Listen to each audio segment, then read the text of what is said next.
Euromaxx highlights. Coming up on the show, Gourmet Creations. Douce Steiner is Germany's only female chef with 2 Michelin stars. Personal perfumes. Create your very own scent via the internet. Sounds of Portugal. Mariza is the world's leading Fado singer.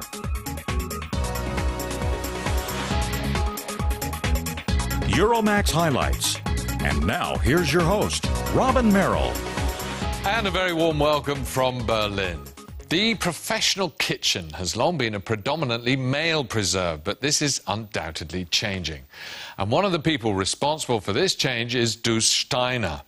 She is Germany's only female chef with 2 Michelin stars. Her father first made the family restaurant a 2-star establishment, but Douce Steiner had to earn the accolade again on her own merit when she took over the kitchen 8 years ago. Now she's showing the men a thing or two. Tucked away in the village of Sulzburg, near the French and Swiss borders, about 20 kilometers from Freiburg, Hirschen is a modest country restaurant and hotel. The restaurant is home to Douce Steiner, Germany's only female chef with 2 Michelin stars. She and her team produce superb gourmet delicacies. I always say the simplest things are always the best, which means we place emphasis on the products. They have to have flavor, not to be piled up and so on. Douce Steiner's dishes are a feast for all the senses, such as striped lobster ravioli contrasting with the orange of carrot and ginger foam, and turbot rolled in green turnip leaves with beetroot sauce. Douce Steiner's cuisine is light with a touch of French flair. My mother's French. French and German are spoken all over the house, and apart from that, I really like French cuisine. After all, it was the origin of fine cuisine. Douce Steiner really wanted to study theater or art, but then she did an internship with her father in the kitchen and discovered a passion for cooking. Afterwards, she worked with 3-star chef Georges Blanc in France before completing her diploma as chef in 1997. She went on to refine her skills with renowned 3-star chef Harald Wohlfahrt in Munich. You learn something in every restaurant, but what I learned above all from Herr Wohlfahrt was perfection on the plate. Nothing should go out unless it's not absolutely perfect. And the chef has retained her desire for perfection. This includes having ingredients which are as fresh as possible, like these herbs from the garden.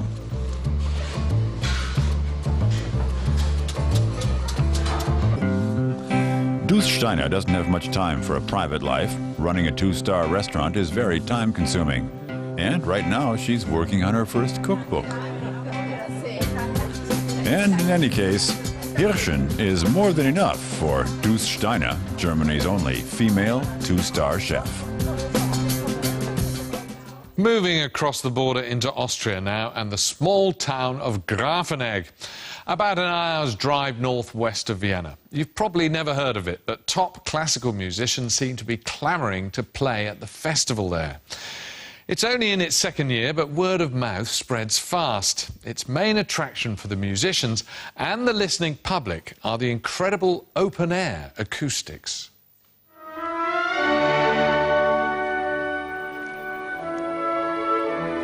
The Graphenegg Palace complex lies in the wine-growing area of Lower Austria, not far from Vienna. For 2 years, it's been one of the best places for music lovers to enjoy open-air performances of the classics. For instance, from 80-year-old British conductor Sir Colin Davis and the Gustav Mahler Youth Orchestra.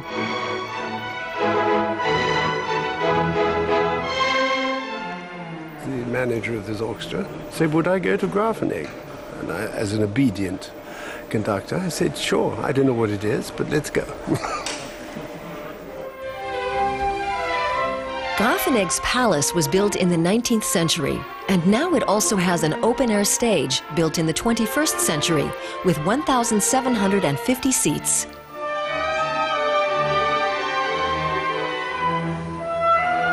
The hard thing in the first year was persuading artists to come to Graphenegg, because their first question was who's already sung there, who's played there.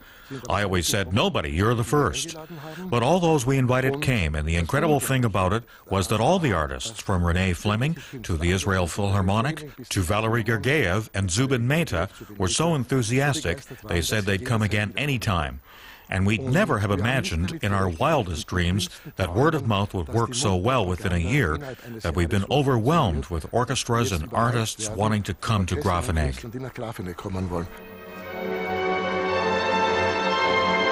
The open-air stage, the so-called Cloud Tower, is what musicians are so enthusiastic about. Its design in concrete, steel, and glass was developed in collaboration with an acoustics laboratory. The aim was to get something close to the sound quality of a concert hall. Most of what you hear is direct sound, of course, which comes straight from the stage to your ears. But what we are trying, as you can see up there, we have 3 loudspeakers.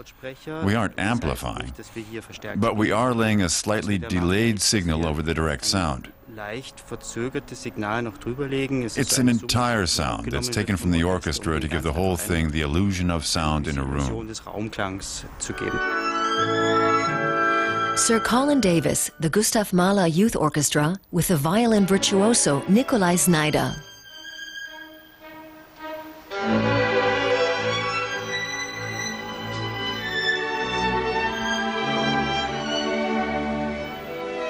This year, even the stars are impressed by the acoustics. It's very pleasant. It doesn't sound artificial, it sounds warm and round, and the balance with the orchestra is good too. It's not exactly beautiful, but it sounds very good, and that's what matters.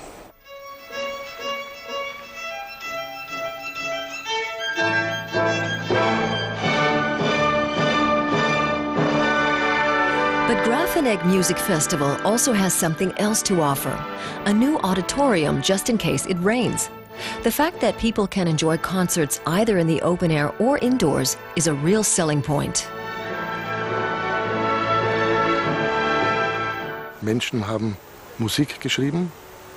People have written this music, people play this music, and people listen to this music. Just look at our pricing policy. The most expensive tickets are 89 euros, and the cheapest are only 8 euros. And you're able to enjoy the world's most expensive orchestras. Well, it's clear we don't cultivate snobbery here, although music snobs are welcome too.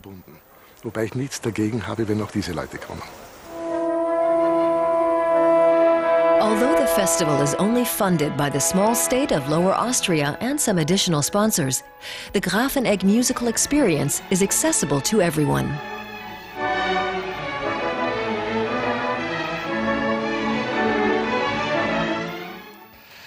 Now, shopping online is getting more and more sophisticated. In fact, it seems you can have anything custom-made to your exact requirements nowadays and sent to you.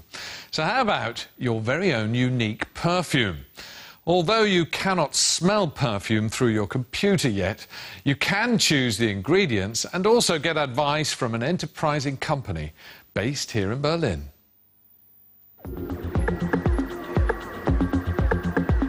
Thousands of fragrances already exist, and every year perfume makers introduce hundreds more. Now, if you want your very own, all you have to do is go online. The website is myperfume.com. The idea is the brainchild of 3 young men, Matti, Patrick, and Janis. The 3 Berliners recently launched their online company.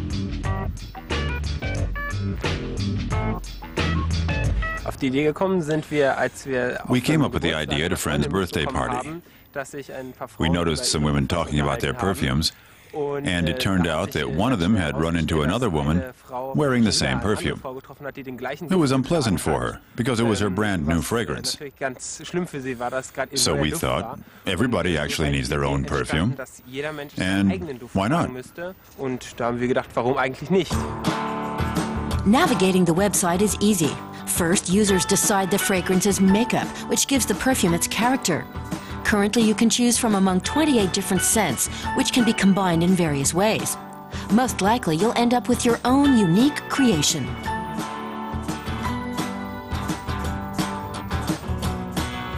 We have detailed descriptions for every ingredient and every structure about how they smell and how they're best combined with other notes. We have pictures of every ingredient.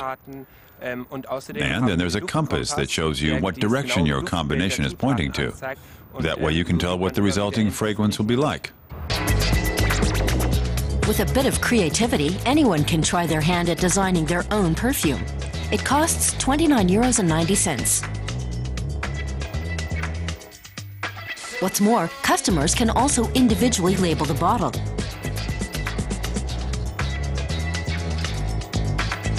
The orders are processed in the Berlin office of the internet company. The My Perfume website was carefully designed so that customers can create a perfume that actually smells pleasant. The young entrepreneurs also get a little help from Victoria, who provides the team with some feminine insights. We read a lot of books and spent a lot of time in the library. We also went to a lot of classes. We went to a lot of workshops and consulted with numerous perfume designers in advance. We spent a lot of time preparing. We used online forums and blogs, and the internet provided us with a lot of reading material. Patrick is the team's expert in the lab. This is where he mixes the perfumes. He says most customers request about 6 different ingredients for their fragrance. It takes him several hours to make the perfume.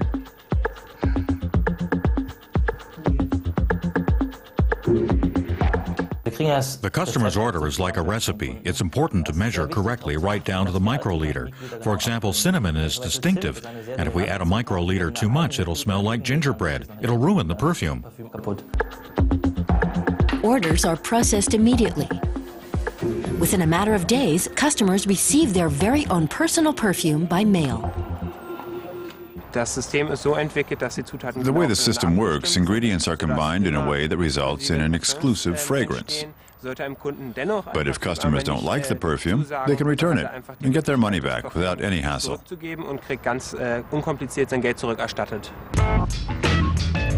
In the first month of business, the online company has seen its orders grow from 2 or 3 per day to 10 and more. A promising start for a new marketing idea. And we stay here in Berlin to meet up with Christoph Hartmann. He's a top oboist and plays with the Berlin Philharmonic Orchestra. But to use a musical phrase, he has a second string to his bow. He's an accomplished racing cyclist and has even designed and produced his very own racing bicycle.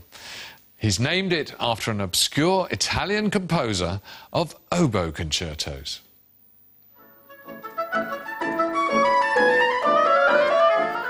Christoph Hartmann plays Antonio Pascoli, his favorite composer. Hartmann is an oboist with the Berlin Philharmonic, but Pascoli's music has allowed him to have a solo career as well. It all started in Palermo, Italy. 10 years ago, Hartmann came across forgotten compositions by the Italian oboe virtuoso in library archives. He recorded them and released his own CD. It was more by chance that I got my hands on the handwritten scores. I visited the librarian there and he showed me everything. I was allowed to make copies and bring them back. It was very exciting for me, and I was able to get even closer to the music. I used to like playing him before this, and somehow there's a different fascination in having the handwritten copies in front of you. There's also another passion in Hartmann's life: cycling. He takes to the saddle whenever there's time between rehearsals and concerts. And because Hartmann isn't one to do things by halves, he's turned his passion for bicycles into a job.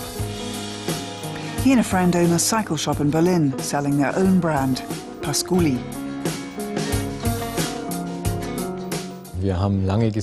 We spent a long time looking for a name. It had to look good and sound good and have something to do with us, perhaps with me, which it really does have now. We checked to see how it looked painted, and this name fulfilled all our criteria. I think it's really great to ride a bike that's named for an oboist. But despite his enthusiasm, the shop remains a hobby for Hartmann. It's not supposed to be a mainstay, it's not intended to be an alternative to music. I just do it for fun. And for Hartmann, the fun stops as soon as the music starts. Born in Bavaria, he worked hard for many years to be engaged as an oboist with the Berlin Philharmonic.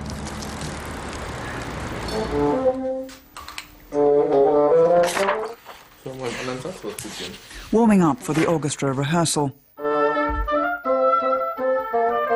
Hartmann has been a member of the musical elite for 16 years, and the Berlin Philharmonic is one of the best orchestras in the world. It was always my great dream ever since I wanted to become a professional musician, since I began my studies. Then I made it, and I thought it was the greatest, and I still do. Sir Simon Rattle has conducted the orchestra for 6 years. He expects perfection at every performance.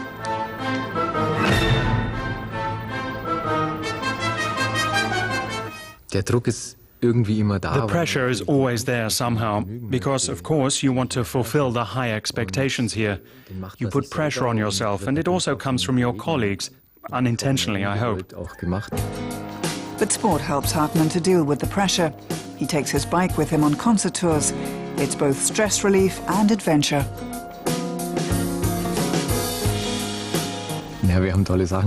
We did some great things on our travels when we were in Asia. A colleague and I went from Beijing to the Great Wall of China on a day off. It was a fantastic experience for us. And we did a lot of cycling in Japan, in the mountains. We cycled on Mount Fuji. Those were great opportunities I won't forget. Hartmann is rehearsing for his next concert. Next week, he's off with the Berlin Philharmonic to Salzburg, London and Liverpool. Many performances and little time, so on this tour, he'll have to leave his bike at home. In these days of mass production, it's nice to hear a success story about a small manufacturer. The boat builders Henningsen and Steckmest, who are based near the port city of Kiel, make very special, customised yachts for an exclusive clientele. Each boat takes about 8 months to build, as everything is done by hand and with great attention to detail. Right now, they're celebrating their 50th anniversary.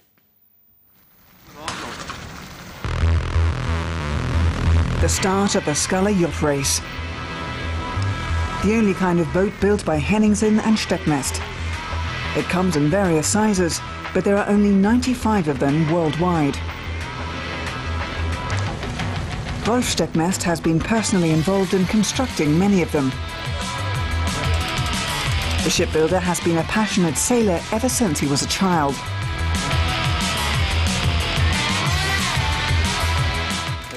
The biggest thrill comes from making use of the wind and sailing as close to the wind as possible. You need a feel for the boat.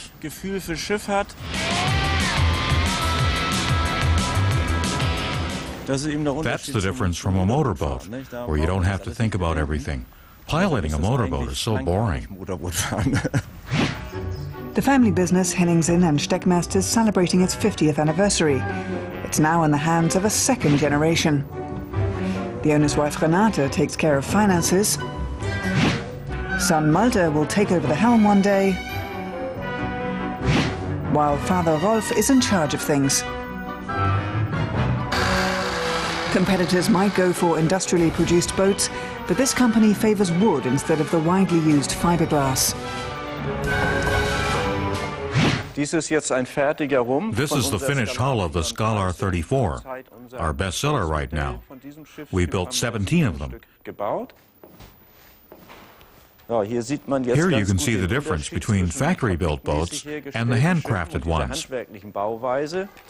Here everything's been done by hand. Some 4,000 working hours go into a boat like this one. This is the finished ship. We worked on it for 9 months.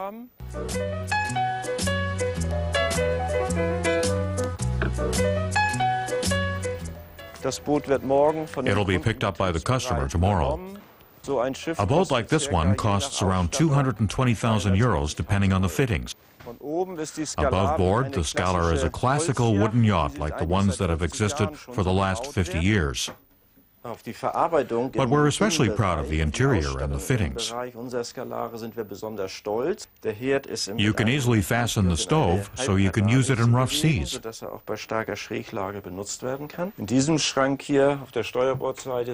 glasses are stored in this locker on the starboard side.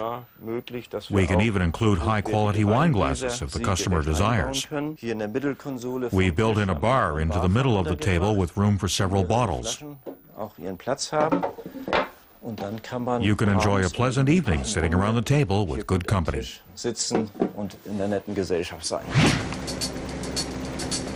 Traditional craftsmanship is bringing the North German company a growing number of loyal customers.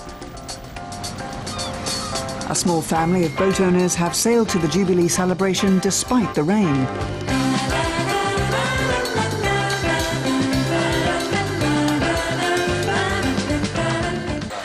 Here's to plain sailing.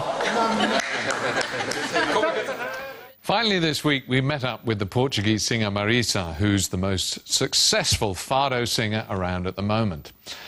Fado music is the Portuguese equivalent of the blues, a melancholy music that is said to come deep from the Portuguese soul. Mariza is also Portugal's most renowned cultural export, having given sold-out concerts in New York's Carnegie Hall, the Sydney Opera House, the Royal Albert Hall in London, to name but a few. We caught up with her recently in Cologne.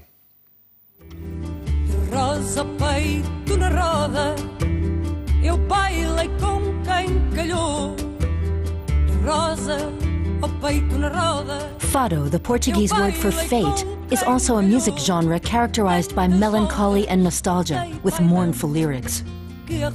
Today, Mariza is the most well-known interpreter of this traditional Portuguese music. My explanation, I could say to you, is music or try to sing the feelings of life, the feelings of the human being, and it's more than a music, it's a way of living. Mariza's fourth studio album is called Terra. On it, she adds new features to traditional Fado, a little cheerfulness, some happier beats. But only a few, because the essence of Fado is longing, the pain that comes with passionate desire. It's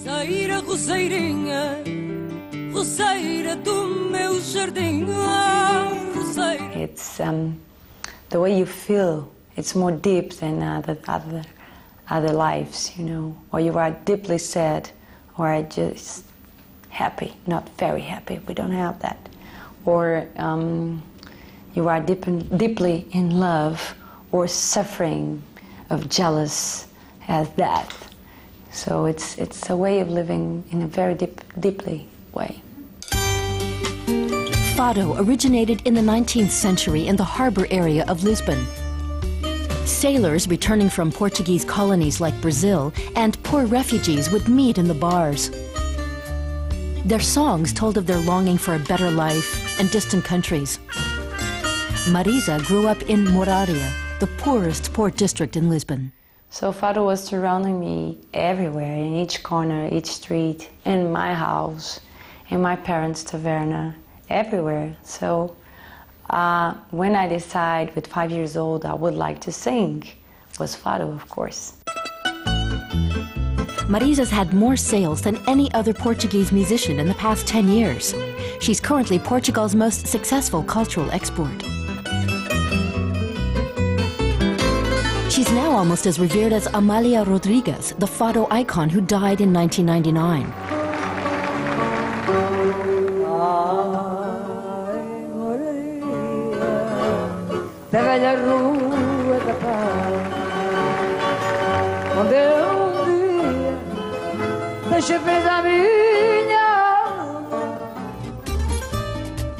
Mariza wears traditional costume in her latest video clip, but her songs bring Fado up to date and take her to the world's greatest stages. This music have kind of magic thing. When you are in a big theater, or when I'm in a big theater, all the time I try to shrink a little bit the theater and not treat people like the audience. They are my friends. They are there to understand me, They are there to trying to understand my culture, my language. The audience is clearly captivated by the singer.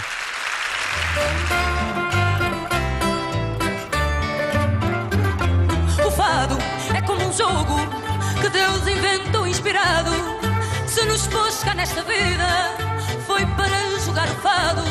O fado. Nobody conjures up the longing, the desires, and the unfulfilled passion of the Portuguese soul like Mariza. Foi para jogar o fado.